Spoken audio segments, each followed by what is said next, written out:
सर्वप्रथम सर्वांना श्री स्वामी समर्थ.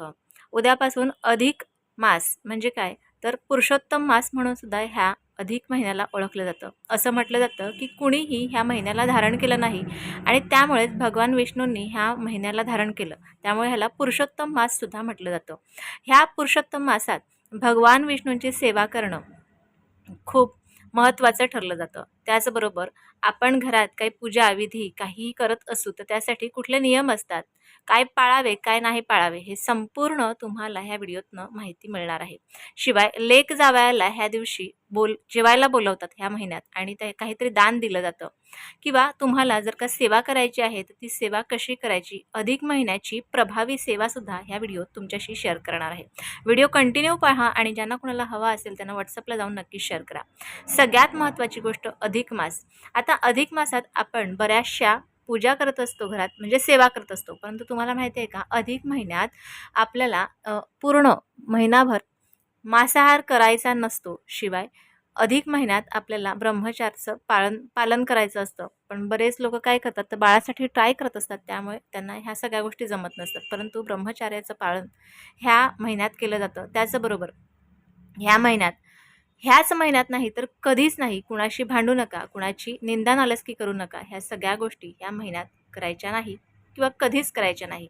आता अजून काही गोष्ट आहेत, तर बघा, अजून काही गोष्टी आहेत की तुम्हाला जर का काही चांगलं काम करायचं असेल तर तुम्हाला रोज घरात गीता ग्रंथाचं आपल्याला पारायण करायचं आहे. त्याचबरोबर आपल्या घरात, आपल्या देवघरात जर का आपली कुलदेवी असो किंवा नसो, तरीही तुम्हाला 2 वातींचा एक दिवा लावायचा आहे, ज्या दिव्यात तुम्हाला शुद्ध गाईचं तूप घालायचं आहे. ही प्रभावी सेवा आपल्याला करायची आहे. शिवाय माता लक्ष्मीच्या फोटोसमोर, मूर्तीसमोर जरी तुम्ही ठेवला हा दिवा तरीही चालेल. ज्या घरात माता लक्ष्मीची अशी सेवा केली जाते त्या घरातून कधीही माता लक्ष्मी काढता पाय घेत नसते. आता जर का तुमच्याकडे माता लक्ष्मी आणि विष्णूंची जर का मूर्ती एकत्र असेल तर तुम्हाला रोज सकाळी अगदी चमचाभर जरी पंचामृत केला तरीही चालेल, परंतु पंचामृताने नक्कीच अभिषेक ह्या मूर्तीचा करायचा आहे.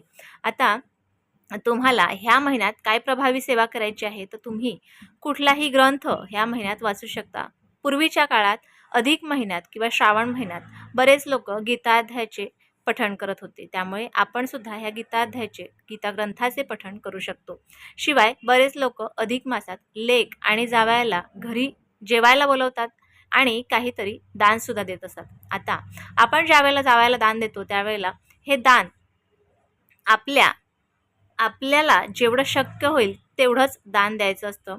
दानात काय दिलं जातं, तर बघा, दानात काय दिलं जातं, तर दानात अनारसे, ते पण 33. आता 33च अनारसे किंवा बत्ताशे का बरं दान दिले जातात तेही समजून घ्या. 33 कोटी आपले देव आहेत असं म्हटलं जातं आणि 33 हा आकडा, त्यामुळेच आपल्याला इथे 33च अनारसे किंवा 33च बत्ताशे दान करायचे असतात.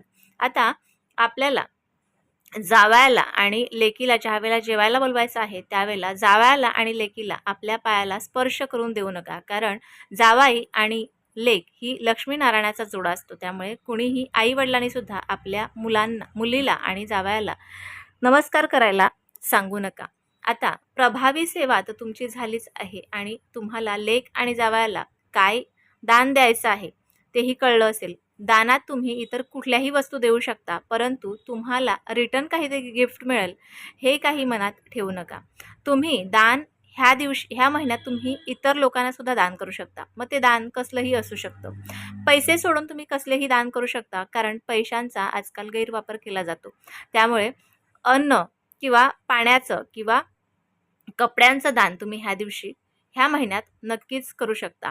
दान करत असताना दान देण्यासाठी आणि घेण्यासाठी ह्या दोघांची पात्रता हवी. त्यामुळे व्यवस्थित लोकांना दान करा. अधिक महिन्यात जितके जास्त तुम्ही ग्रंथ वाचाल, जितक्या जास्त सेवा कराल, त्या अधिकच तुम्हाला त्याची सेवा मिळते. दुप्पट रीतीने त्याची तुम्हाला सेवा केलेली त्याचं फळ मिळतं असं म्हटलं जातं. त्यामुळे जास्तीत जास्त अधिक महिन्यात सेवा करावी असं सुद्धा म्हटलं जातं. आता तुम्ही जर का नवीन घर,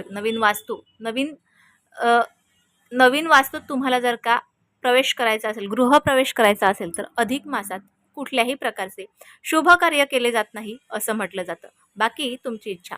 नवीन घरात पूजा करायची असेल किंवा तुम्हाला वास्तुक शांती करायची असेल तर ह्या सर्व गोष्टी केल्या जात नाही. अधिक महिना संपल्याच्या नंतर ह्या सगळ्या गोष्टी तुम्ही करू शकतात. त्याचबरोबर अधिक महिन्यात लग्नसुद्धा केले जात नाही. ह्या लहान-सहान गोष्टी जरी आहेत तरी पण आपल्याला पाळणं खूप गरजेचं आहे. ह्या सगळ्या गोष्टी तुम्हाला व्यवस्थित कळल्या असतील आणि आजचा व्हिडिओ कसा वाटला मला नक्की कळवा. व्हिडिओ आवडल्यास लाईक, शेअर, सबस्क्राईब मात्र जरूर करा.